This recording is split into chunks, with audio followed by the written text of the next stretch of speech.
खबर शामिल करते हैं राजनपुर से, जहां से हमारे ब्यूरो चीफ मोहम्मद कलीम कुरैशी की रिपोर्ट के मुताबिक बुरचानी हाउस जौहर टाउन जामपुर सरबराह बुरचानी ग्रुप सूबाई रहनुमा मुस्लिम लीग नून सरदार परवेज इकबाल बुरचानी ने कहा है कि साबका न्याजी हुकूमत पाकिस्तान की माशियत का बेड़ा गर्क करके गई है।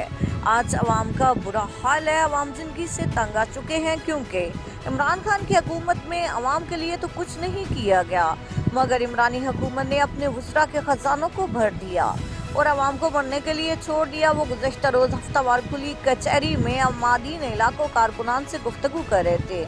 उन्होंने कहा कि इमरान खान को चाहिए कि वो अपनी 4 साल कारकर्दगी अवाम के सामने रखे, क्योंकि अवाम अब इतनी भी बेवकूफ़ नहीं कि वो दोबारा इस नालायक नाअहल शख्स की बातों में आएगी। ना तो इसने 1 करोड़ नौकरियां दी और ना ही 50 लाख घर बनाकर अवाम को दिए।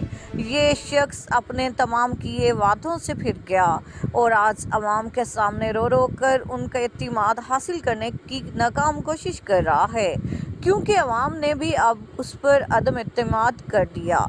इंशाअल्लाह पाकिस्तान मुस्लिम लीग नून की हुकूमत ही अवाम को रिलीफ देगी, वो तनख्वाहों की सूरत में हो, नौकरियों की सूरत में हो, मुआशी तरक्की की सूरत में हो। किसानों को तरक्की दी जाएगी, किसानों के लिए आसानियाँ पैदा की जाएंगी, मुआशियत को बेहतर किया जाएगा, क्योंकि मुआशियत किसी भी मुल्क के लिए रीढ़ की हड्डी की हैसियत रखती है।